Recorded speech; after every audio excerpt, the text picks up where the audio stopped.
Today on Hopped Up Beer Review, we're going to be trying the 120-minute IPA from Dogfish Head out of Milton, Delaware. Stick around. Come 20-minute IPA. Take it slow, let the whole room sway. Big hot thunder, high proof flame. You won't walk out the way you came. Raise that glass. Hey everybody, welcome to Hopped Up Beer Review, the show where we give you our unprofessional and somewhat biased opinion about the beer that we're drinking and reviewing. There's Andy in the attic. There's Jay. I am Ben. What are we drinking today? The ever elusive limited edition 120-minute IPA from Dogfish Head. Right. Shiny. We've been talking about this one for some years now. I mean, ever since we did 90-minute Yep. IPA in our first year of doing the show. Man down. Calm down over there. So has anybody actually ever had this before? I have, because I picked it up and they had it on draft where I got it. And I made a deal with them. They had bottles, which they never told me until I was about to leave the second day that they had it. So that's how I got them. Wow. But it was delicious on draft. Whew. Yes. Cheers, mates. Here's to a special Cheers, beer mates. for special boys. Cheers, mates.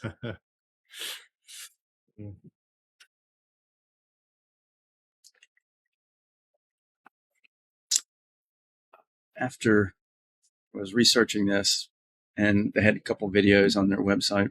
This is the first IPA I've ever heard recommended you take it out to warm a little bit to unleash some flavors. Yeah. Most of the time, that's what stouts that we do that for. Mhm. Stouts or porters. Yep. That's bold. Ooh. Yeah. The 120-minute IPA, as you said, it's an Imperial IPA. It ranges from 15 to 20%. This one is 15.5%. And they say they're about 120 IBUs. As Jay said, limited release, occasionally available. They only make it one time per year. This is Quote. the 2025 version. Okay. Continually hopped with copious amount of high alpha American hops throughout the boil and whirlpool, and then dry hopped with a boatload of hops. They call it the holy grail for hopheads.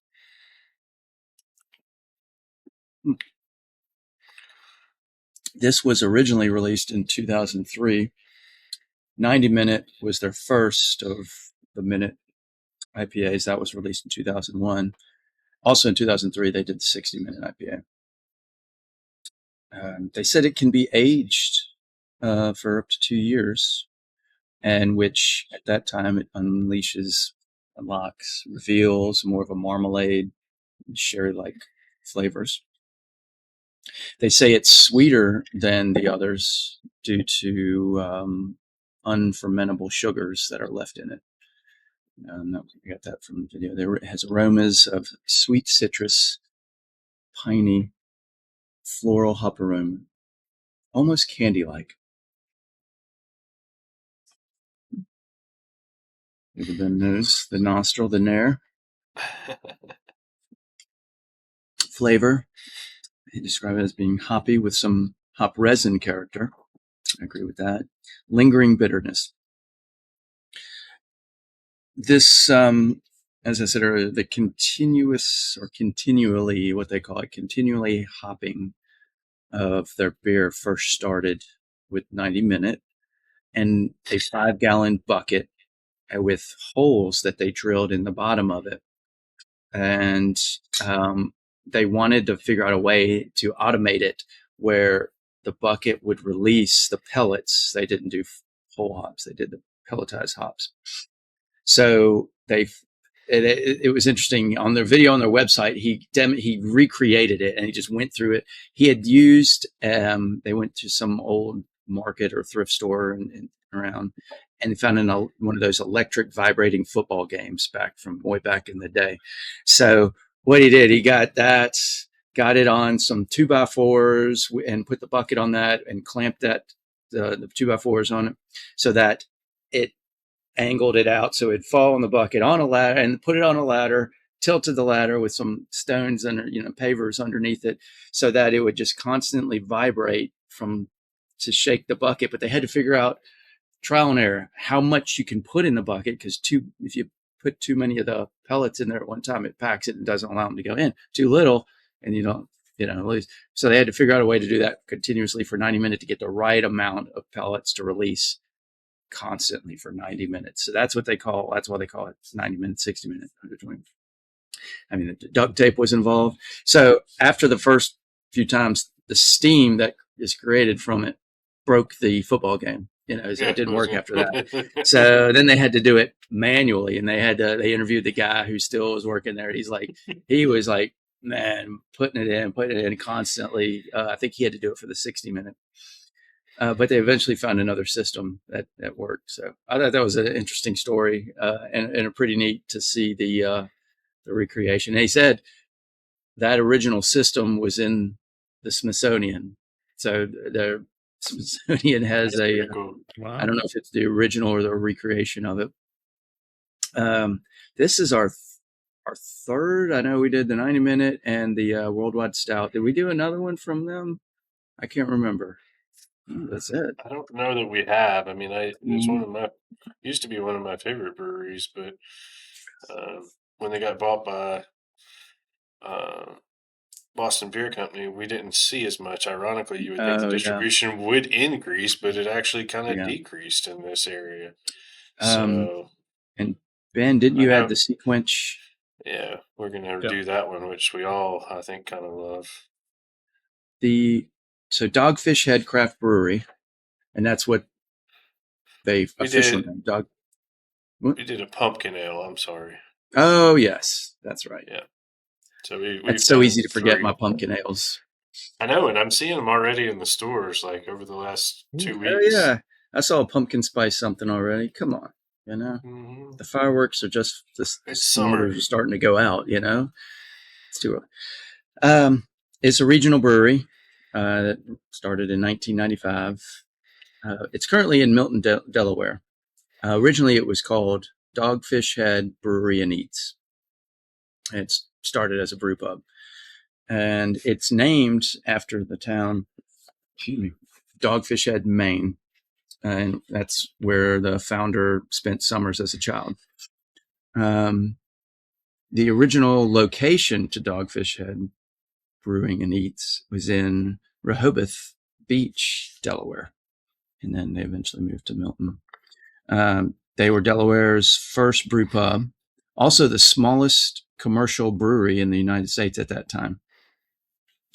They started brewing on a system of 3 little kegs with propane burners to make 12-gallon batches, and they brewed 3 times a day, 5 days a week. Which allowed them to try a variety of recipes and some experimental. So that's why, back in the day, they really got some funky stuff distributed. In 2002, they began hand distilling gin, rum, and vodka. 2013, they opened the Dogfish Inn in Lewes, Lewes, Lewes, Delaware. Lewis, I don't know how to pronounce that. So. And then 2016, they opened Chesapeake and Maine Restaurant, which is a seafood place, because seafood from Maine down through the Chesapeake, East Coast stuff, things like that. Yeah. And then, as you said, 2019, they merged with Boston Beer Company, and they're currently a subsidiary of Boston Beer Company. So does that make them a macro, or is Boston Beer still a regional? Remember, it's a regional, smaller, which it is still boggles my mind how Boston Beer Company can be coast to coast. However, I think it said it was only in 30 states, but don't quote me on that. That may just be Dogfish Head that I'm thinking of, but I don't see how Boston Beer Company is not a macro yet. especially if they've got locations in Pennsylvania, Massachusetts. I've always loved their logo though, with the fish. And then, on the bottles like this, they've got them embossed in there, which is so nice. It's a nice touch. Yep. All right. As mentioned, Jay's had this one, so he will go last. You didn't log it? I have logged it. Oh, did you log the specific year? I did. Okay. So Jay has not had this one. He will go for. No, I'm just kidding. No, I'll jump in and go first. I think, Andy, when you were talking about the description, even before you said it, a candy sweetness was really the first thing that I noticed. It tastes sweet, almost like definitely the first few sips, almost like a jam or a jelly, to or me. Honey. Yeah, exactly. He would not. So the sweetness was the biggest thing. Also, I guess because of the ABV, it had a little bit of burn on the first few sips. I don't get any real bitterness out of this at all. And I think even like with the 90-minute, it doesn't. Neither one of these to me drink like an IPA at all. Is being not the IPA guy, this is not. I mean, this one's more like a barrel age to me than it is any kind of IPA. Just given what I'm getting out of it. I really like it though. I think it's 15.5%. That's one I'm not going to be gulping here, but it's got some interesting flavor. It's a fun beer. Definitely one I would get anytime that I could find it, year after year. I'm going to give it an 8.5. I think it's really good. Andy, what do you think? I agree. Not a lot of bitterness. It's very malty and honeyed, a lot like our Imperial IPAs, like Hop Slam and Gorilla Knot, things like that. And he explained it well. I like the sugars that were left in it that were unfermentable, so that's why they have that sweeter taste. It definitely tastes boozy, but when they described it, the hop resin, it is somewhat resinous. It's I don't know. I'm conflicted because if I had to go, which do I like better, this or 90-minute? I don't know. I think I like 90-minute better. Although this, I appreciate it for its high ABV, and Let me ask you this. If you sit down at a bar and they have this and 90-minute on draft, what would you get? Did I drive there or did I walk? Yeah. What time of day? What are we doing after? How am I getting home? Those are the questions. Am I eating? Do they offer flights? Because then I'm going to get both. It's like, oh, that's so hard to answer. If it's just based on flavor, I don't know. The better question is, if you come to my house and you bring one of both, which one are you giving to me? Which one do you keep for yourself? We're doing both. It's interesting because in the video he recommended the bottles are meant to share, and then they also had a big bottle. What are those, like 22 ounces or something like that? Those bombers. They had when I was looking at their site what they serve it in, and that. Whew, I would hope that if you had the big bottle that you were sharing it. On draft, I think they only gave 8 ounces pours. I mean, they were small pours. Yeah, 8 to 10 ounces. I think they were 8 ounces pours. Pretty good. Yeah. ABV. Yeah. And that's when they put it in those nice looking snifter type glasses. Fancy, yeah. I'm there with you, Ben. I think I can't remember what I gave. I know I gave, since 90-minute was a wall of fame for us. I know I probably gave that an 8.5, almost maybe even a 9, but I think this deserves 8.5. It is a really high quality beer. And it has been a year. I'm curious to try it. I would like to try it fresh versus now that you said this is a 2025, Jay. So does it say on the bottle when it's bottled? But Yeah, Anyway, no, it doesn't. it's, But the 2025 would be the latest version, so this is the yeah, latest release that they there had. you go. So, So when I went to the brewery, or not to the brewery, but where I was in Virginia at the time, they had this on draft, and they had just gotten it on gotten the keg, and they had just gotten bottles. So it had just been released to them as the 2025 version. when was that? Um, Did you go to Virginia? that was literally 2 months ago. Okay. So we're talking Yeah. almost to the middle of the year, late spring of 2026. Because I knew I hadn't had this in my possession very long, and I really wanted to push it Yeah, to the I forefront. mean, you just got it. Yeah. And I'm glad we picked it up manually and you didn't mail it, because had this been mailed and it broke, I would have been very sad. And y'all don't want to see me sad. It's bad. It's not good. So 8.5. Cheers. I think it got mailed to Ben, actually. Yeah. Of course, We don't that's care. the We don't care about infamous this. Snake River Farms meat box that keeps going back and forth. Indeed. I don't think meat box is an appropriate term to be thrown around in this family show. What it is? We pass it back and forth. Yeah. So Just this is a great beer. shout out. I absolutely was thrilled when I saw it was on draft. I happened to be on travel for work, and I walked 200 yards to this nice bar restaurant stall on their menu. It was like, 120 a minute. I'm like, oh, I have never had that.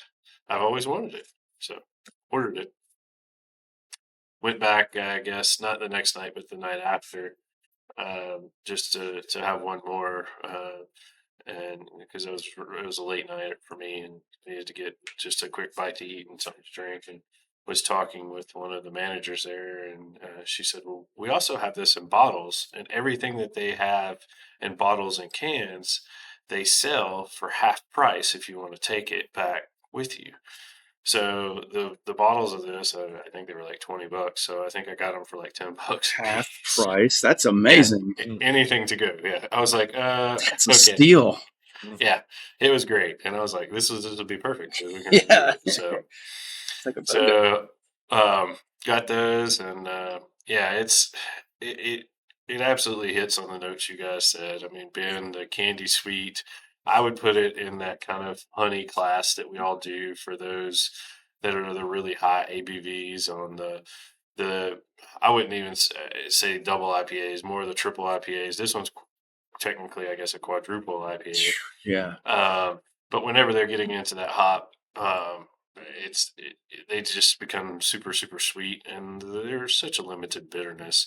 Um, it's great to me. 8.5 is my score as well. I wish we could get these just to have to share on special occasions or things like that, but unfortunately, they're so few and far between where we live. But I was glad we got to share it. You just brought up something interesting. I just thought of. You said, "Oh, it should be a TIPA, like a triple IPA." They just characterized it as imperial, meaning it's more ABV than your standard IPA. So once you hit that 7.5 and above, you've hit imperial status. Traditionally, not technically, traditionally. Now, have you had a quadruple IPA? Have you ever heard of something more than a TIPA? I've never Yeah, seen something done as a quad, like a so TIPA. honestly, if you look at the way it's classified on Untapped, it is a quadruple. Um, there are others that I have had from that class. There's one that Droid Theory did, that it was one. Gosh, I was trying to think.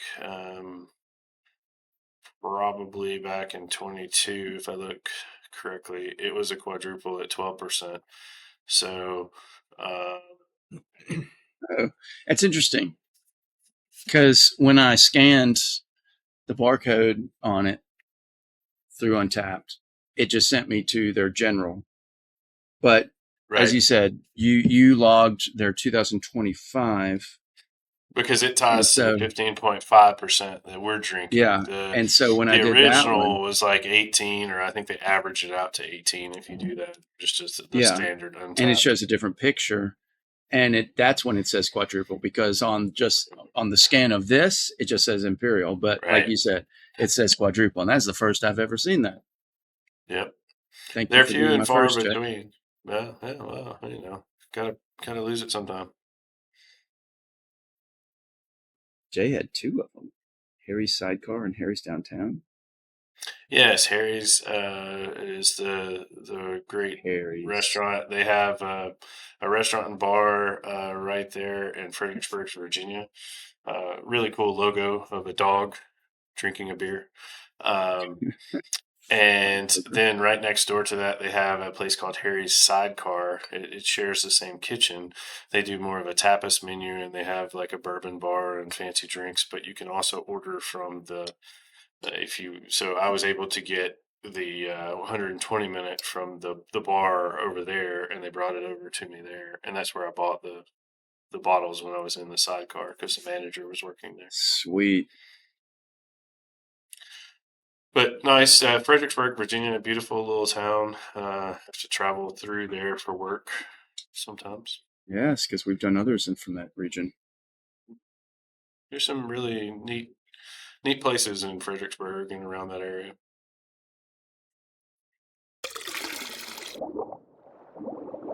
Cue the fireworks. That is going to be an 8.5.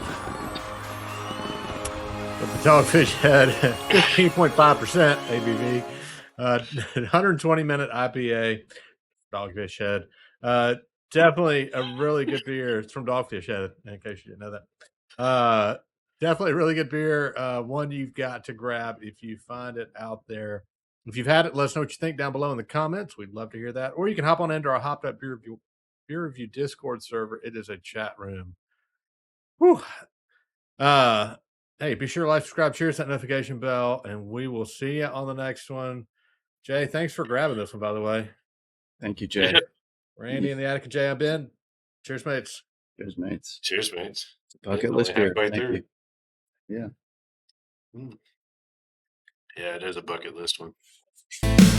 Come 20-minute IPA. Take it slow, let the whole room sway. Big hop thumb.